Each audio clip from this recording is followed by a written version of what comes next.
estaban preparados para iniciar la conquista de la...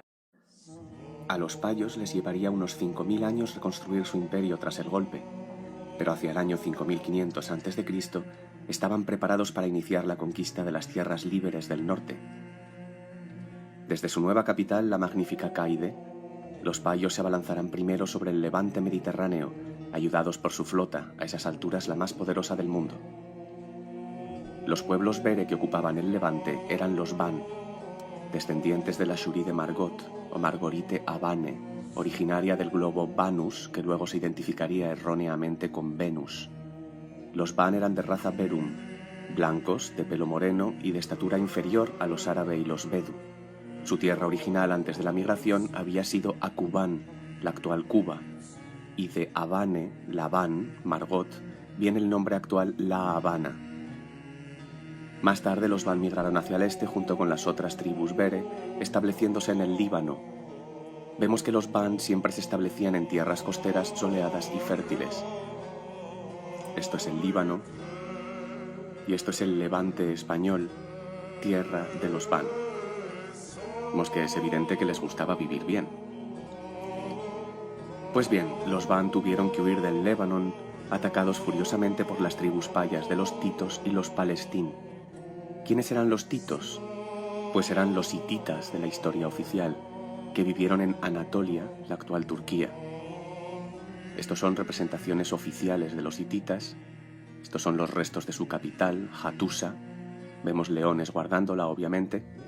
Los titos anteriores, que actualmente se conocen como hatianos, usaban más el toro, al igual que todas las tribus payas más antiguas. Esto es Catalhoyuk, de hace 7000 años más o menos, la época de los sucesos de los Van. Bien, de los hititas sabemos alguna cosa, pero ¿y de los Van? La respuesta es la misma que siempre. La historia la escribe el vencedor, que tiende a borrar al vencido. Si los hititas eran hasta hace poco una leyenda, imaginad los pueblos que los hititas vencieron. Como parte de la gens Ber, los Van eran pueblos libres y pacíficos, y no tenían ejército. Es decir, que si les atacaban, se juntaba gente voluntariamente para defenderse.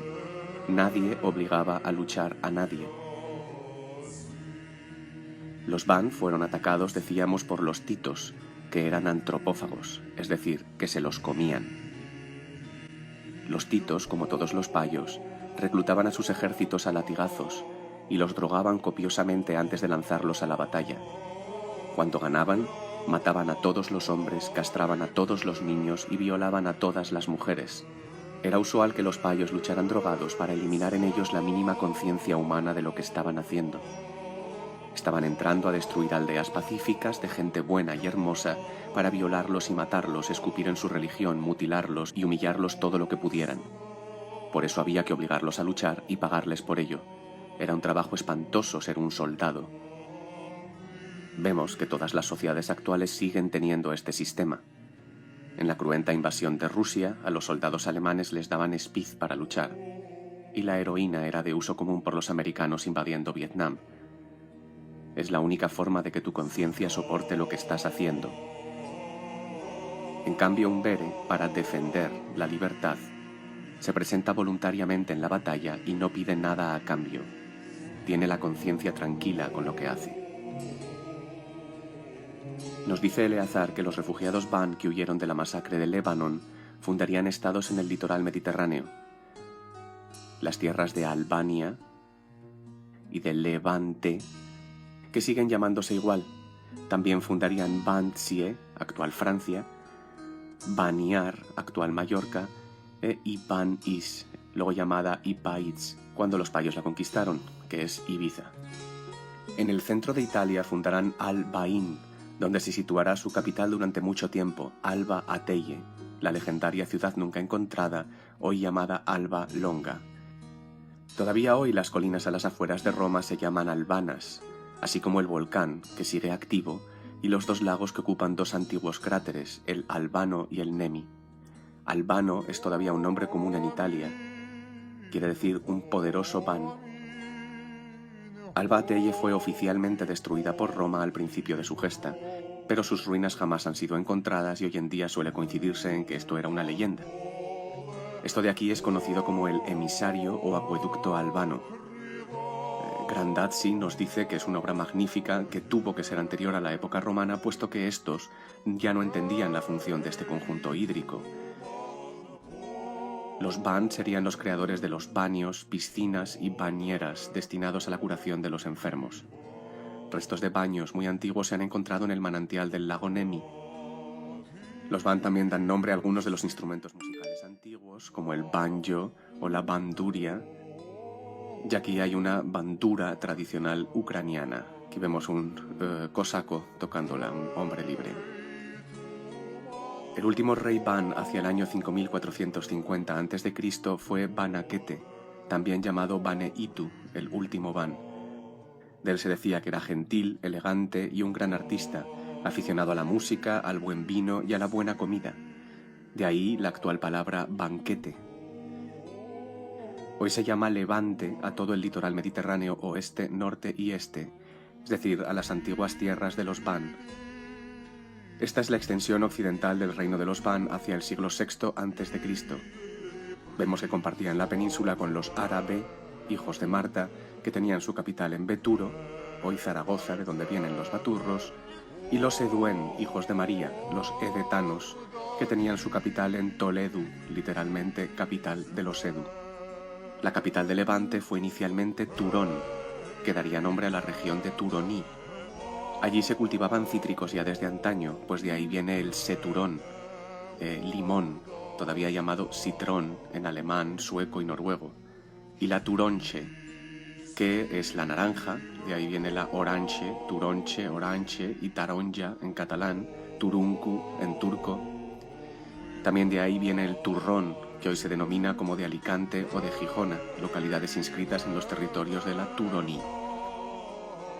La partícula ban está presente hoy en todo el litoral mediterráneo, usualmente distorsionada como ben. De hecho, probablemente nunca se pronunció ban con una A abierta, sino más bien ban. El inglés nos da ejemplos, bandits, banish, de forma que las localidades de los ban suelen escribirse como ben.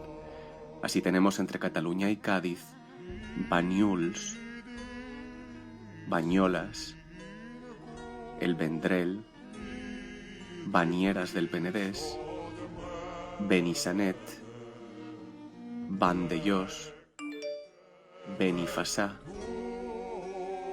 Vallibana, Benicarló, Benassal, Benigaim, Cabanes, Benlloc, Benicàssim, Benissa, Benidorm, Benajarafe, Benalmádena, Benajavís, Benaoján, Benaocaz y Benalup. Lo curioso es que no encontramos esta partícula ben en ninguna otra parte de la península ibérica. Dada la extensión toponímica de este término, puede concluirse que en su día los ban se extendían hasta Cádiz.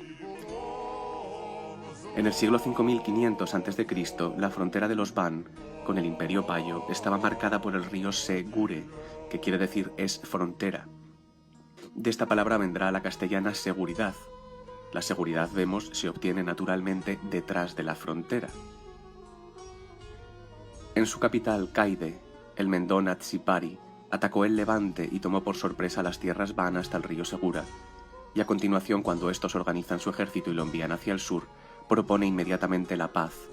Paiz o Pais es de los payos, pidiendo se reconozcan sus conquistas y que Banakete divida su reino entre sus hijos.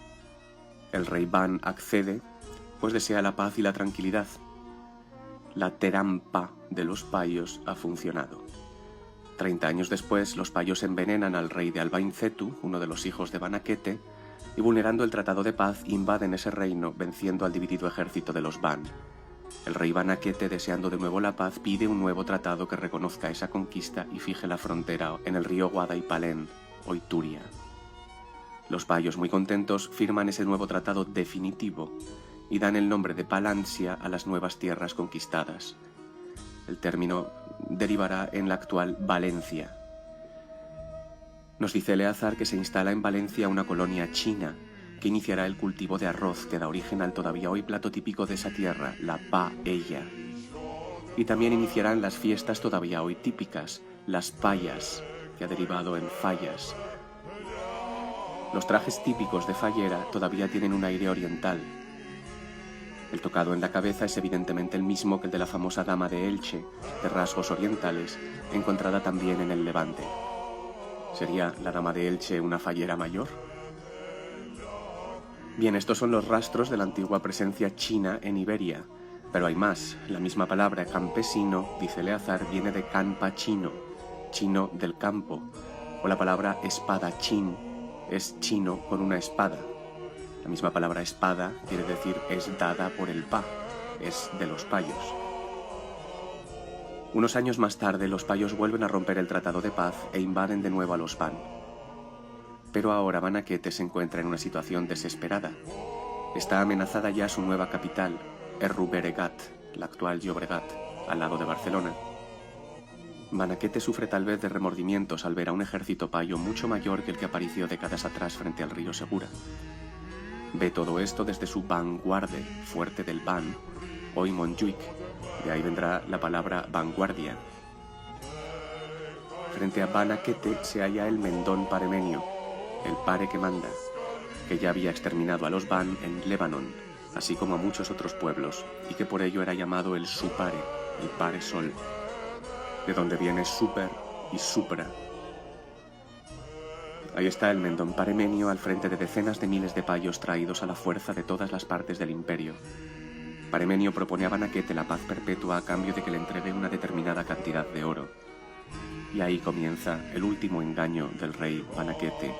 El pare le señala una escalinata de madera de unos 6 metros que tiene situada junto a su baldaquín, y le dice que solamente debe colocar una moneda en el primer escalón y el doble de monedas en cada uno de los demás hasta llegar al último. Si no lo hace, morirá ahorcado y no habrá paz.